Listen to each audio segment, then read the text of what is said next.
These people are second-rate rip-off artists. These are the Hollywood rewrite specialists who take the good old Hollywood movies and turn them into modern rubbish movies. Here's the next version of this. Deferring, as the Eloist and others in the Seth story do, to more puritanical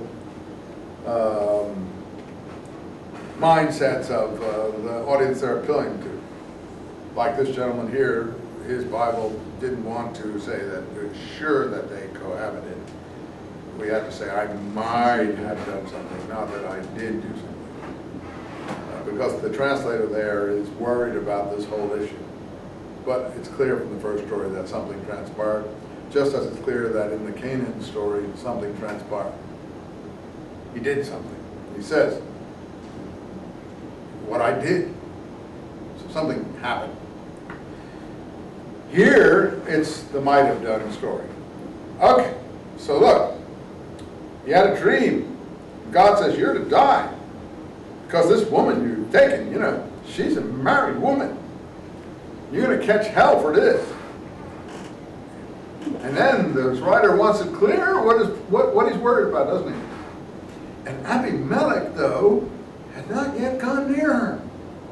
We've saved Sarah's virtue. We saved Sarah's honor. The Hebrews are not descended from a woman who played the harlot with some foreign king. We're in good shape. We're safe. But it's not as good a story, is it? Not half as good. Is it any different from the other story? Nah, it's the same story. They've just put different characters in it.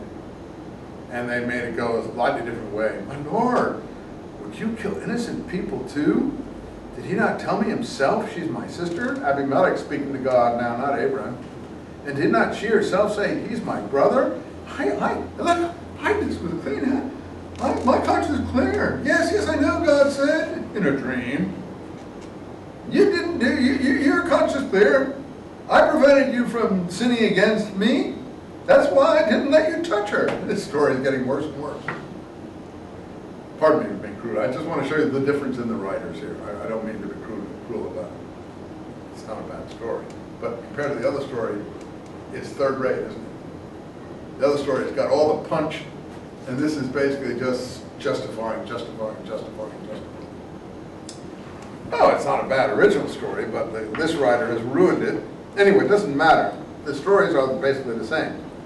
Now send the man's wife back, for he's a prophet and can intercede on your behalf for your life. But understand, if you don't send her back, you're going to die and all your people too. And Abimelech rose up the next morning and summoned all the servants and told them the whole story, which the men were really afraid. And they summoned Abraham, and then they say the same thing. What have you done to us? So he's fixed that story. This writer has fixed that story. Put it under a different name, but it's fixed the story. What wrong have I done you that you bring great sin on me? You've treated me as you should not have done. And Abimelech asked Abraham, what possessed you to do this? So this is an Eloist story, one of the first ones. Not a genealogy like the priestly ones, or this is an actual writing of the I think it's an Eloist. I think it is. Maybe it's a second Yahweh story. I'm not sure. But no, it is an Eloist. It's all God all the way through. And you see, the Eloist writer is not as good as the Eloist writer. Not as effective. It's very wordy, a lot of chatter, doesn't get to the point quick, it doesn't draw its morals quickly, it discusses everything in endless detail. Well, I can't read the rest of it, but anyway, the same thing happens. Abimelech takes sheep, cattle, men, women, slaves, presented them to Abraham, gave him back his wife Sarah. Hey, look, is there any difference between this story and the first? Come on, let's be honest. Who's it who has the mother who is very Bible-oriented? Is it you? Who is the person that was in the class that has that took the class so they could talk to their mother about this? Anyway, she seems to have evaporated. But whoever that person was, show these two stories to your mother and see what they say about this. I'm not trying to hurt anyone's feelings. I like the Bible as you know, but let's be frank. You know, this is a repetition.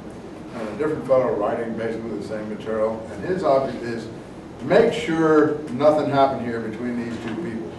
But the same effect is Abraham gets rich and goes away with lots of gifts. But now Abraham's even better here. He can pray and get Abimelech healed. And now this seems to be a Yahwish bit of material that's floated in here. And there may have been a Yahwish story that this has superimposed upon. For Yahweh made all the women of Abimelech's household barren on account of Sarah, Abraham's wife. We didn't hear that detail before. So that seems to be a throwaway line from another story that he's put in here. Yeah. You have a very strong argument. I cannot deny that. That's not an argument, it's just pointing out something. However, when I look at it, it could just be that Abraham is repeating the same sin or lie he did before. It worked before. Okay. He could just be following the same sin he did before. Anyway, it's not an argument on my part, it's just pointing this out, Yeah. the resemblance. I'm not trying to argue that the ones, yes, that's a possibility. The academic storyline people with their different, use their theory to say this is the reason for it. You prefer a more homogeneous, biblical, looking in a more homogeneous manner. That's the only other explanation you could make, the one you're making. Which, if you feel it's satisfying, that's fine. However, you're stuck with a third story in 26.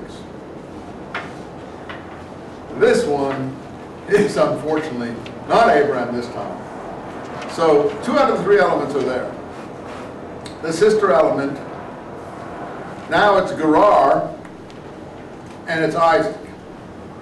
The other story, 2 out of 3 elements were there. The sister element, Abraham, but instead of Pharaoh, it was Gerar. So this is the third variation on the theme. We call these, I think, variations on the theme. This is really, I think, I'm not mistaken, another Elohist story. I'm not a great expert on sorting it all out, and I don't think it really matters by this time. We get the idea of the theory. We don't have to keep beating the horse. Who wrote the Bible will give you that. Let's look at this one. There was a famine in the land. Oh, tell me something new. Sorry.